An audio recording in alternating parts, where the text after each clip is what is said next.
નમસ્તે મિત્રો, હું દિનેશ કેજર. આજે આ એપિસોડમાં હું રામ જન્મભૂમિના 500 વર્ષના ઇતિહાસની વાત કરવાનો છું. તારીખ 22 જાન્યુઆરી 2024. એક એવો દિવસ જેને જોવા માટે કેટલી પેઢીઓ પસાર થઈ ગઈ. એક એવો દિવસ જેને જોવા માટે હજારો વીરોએ પોતાના પ્રાણની આહુતિ આપી છે.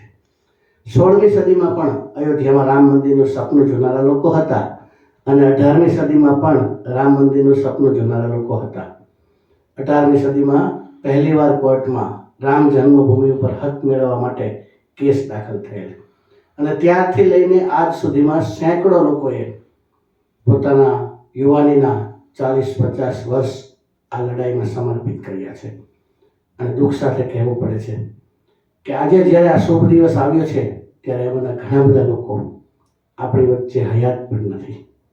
આપણું સૌભાગ્ય છે મિત્રો કે આપણે આ દિવસ જોઈ શક્યા છીએ. આ શુભ અવસર પર શ્રી રામ જન્મભૂમિ મંદિરના નિર્માણ માટે પ્રાણની આહુતિ આપનારા વીરોને કોટી કોટી નમન કરીને 500 વર્ષની આ સંઘર્ષ ગાથાને જાણીએ. શ્રી રામ જન્મભૂમિ અયોધ્યાનો મૂળ ઇતિહાસ એવો છે કે ભગવાન શ્રી રામે સરયુ નદીમાં માનવ અવતારની લીલાઓ પૂર્ણ કર્યા પછી તેમના પુત્ર કુશ દ્વારા અયોધ્યામાં ભગવાન શ્રી રામની જન્મભૂમિ ઉપર એક નાનકડા મંદિરનું નિર્માણ કરેલ હતું. આ યુગમાં અયોધ્યાની પ્રજા મર્યાદા પુરુષોત્તમ અને આદર્શ એવા રાજા રામની પૂજા કરતી હતી. અયોધ્યામાં અનેક જગ્યાઓ પર બીજા નાના મોટા સીતારામના મંદિરો બનેલા હતા. કાળક્રમે યુગો વીતતા ગયા અને રાજા વીર વિક્રમાદિત્ય જ્યારે શાસન ઉપર આવ્યા ત્યારે તેઓએ અયોધ્યામાં આવેલ આ તમામ મંદિરોનો જીર્ણોદ્ધાર કરેલો. અત્યારે વિક્રમ સંવત 2080 ચાલે છે, એટલે કે આશરે 2080 વર્ષ પહેલા શ્રી રામ જન્મભૂમિ ઉપર શ્રી રામનું મંદિર રાજા વિક્રમે પુનરુત્થાન કરેલું. સેંકડો વર્ષ સુધી આ મંદિરોનો મહિમા રહ્યો. સમય જતાં દેશમાં મુગલો આવ્યા, અંગ્રેજો આવ્યા અને આ દેશ ગુલામ બનતો ગયો. તારીખ 21 એપ્રિલ 1526ના રોજ રોજ બાબર અને ઇબ્રાહિમ લોદી વચ્ચે યુદ્ધ થયું અને બાબર જીતી ગયો. ઈસવીસન 1528માં બાબરની સેના અયોધ્યા પહોંચે છે અને આ મંદિરનો ભવ્ય અને દિવ્ય મહિમા જોઈ આ મંદિરને તોડી નાખે છે અને પોતાના સેનાપતિને ત્યાં મસ્જિદ ઊભું કરવાનું સૂચન કરે છે અને સમય જતાં ત્યાં મસ્જિદ ઊભી થાય છે, જેને બાબરી મસ્જિદના નામે ઓળખવામાં આવે છે. શ્રી રામ મંદિર તોડીને તે જમીન ઉપર બાબરી મસ્જિદ બન્યા પછી આશરે 150 વર્ષ સુધી મુગલનું સામ્રાજ્ય રહ્યું. આશરે 109 વર્ષના સમયગાળા પછી વર્ષ 1717માં રાજા જયસિંહ બીજાએ ભગવાન શ્રી રામની જન્મભૂમિ પરત મેળવવાના પ્રયત્નો કર્યા હતા, પરંતુ તે સમયે મૂળ જમીન ઉપર બંધાયેલ બાબરી મસ્જિદનો કબજો મળી શકે તેમ નહોતો. એટલે રાજા જયસિંહ બીજાએ આ મસ્જિદની બાજુમાં જ શ્રી રામ ચબૂતરો બનાવ્યો. ઇતિહાસકારો એવું કહે છે કે 18મી સદીમાં મુસ્લિમો બાબરી મસ્જિદમાં નમાજ પઢતા અને હિન્દુઓ શ્રી રામ ચબૂતરામાં પૂજા કરતા હતા. યુરોપિયન ભૂગોળશાસ્ત્રી જોસેફે 1788માં શ્રી રામ ચબૂતરો હોવાનો ઉલ્લેખ પણ કરેલ છે. આ દેશ અંગ્રેજોનો ગુલામ હતો. એવા સમયમાં 1813માં પહેલીવાર કેટલાક રામ ભક્તોએ બ્રિટિશ સરકારમાં એવો દાવો કર્યો કે શ્રી રામ મંદિર તોડીને અહીં મસ્જિદ બનાવેલ છે, તો આ જમીન અમોને શ્રી રામ મંદિરના નિર્માણ માટે સોંપી દો. 1838માં બ્રિટિશ સર્વેયર માર્ટિને બાબરી મસ્જિદને જોઈને એક એવો અહેવાલ આપેલ હતો કે આ મસ્જિદના પિલર્સ જે છે એ મુસ્લિમ પ્રથાનું બાંધકામ નથી, આ પિલર્સ હિન્દુ મંદિરોની પ્રથા મુજબ બનેલા છે. એક બ્રિટિશ સર્વેયર માર્ટિનના આવા રિપોર્ટ પછી રામ ભક્તોની તાકાત વધી, ઉત્સાહ વધ્યો અને એવા સમયમાં હિન્દુ મુસ્લિમોમાં થોડા ઝઘડાઓ પણ થયા હતા.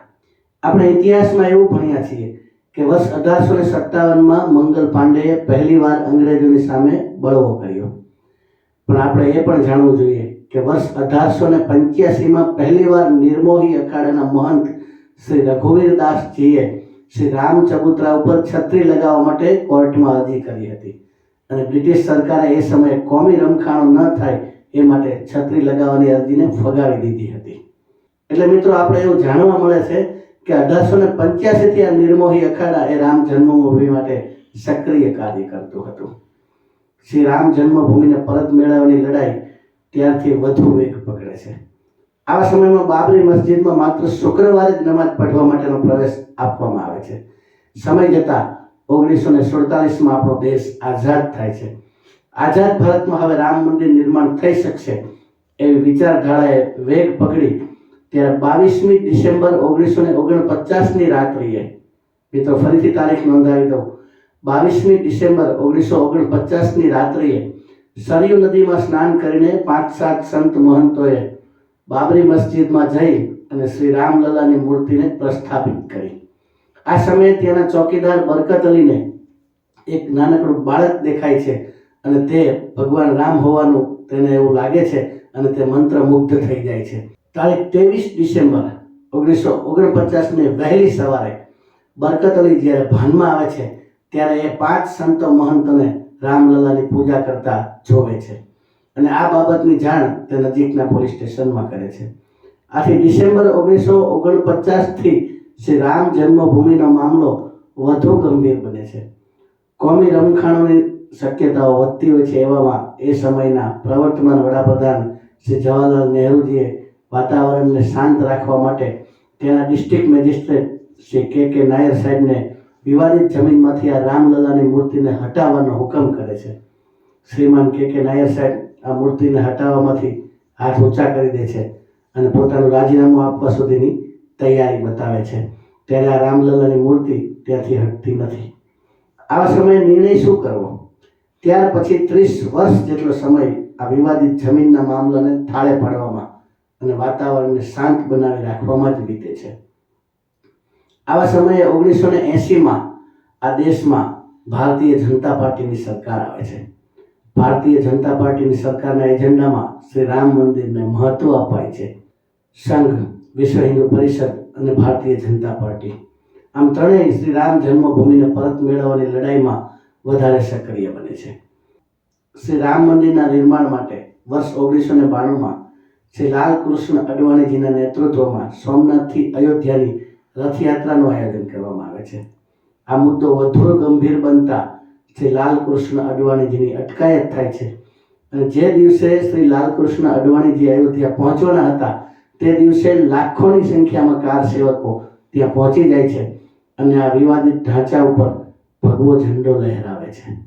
આપણે સૌ જાણીએ છીએ તારીખ 6 ડિસેમ્બર 1992ના રોજ બાબરી મસ્જિદને ધ્વંસ કરવામાં આવે છે અને ત્યાં ભગવો ધ્વજ લહેરાવવામાં આવે છે.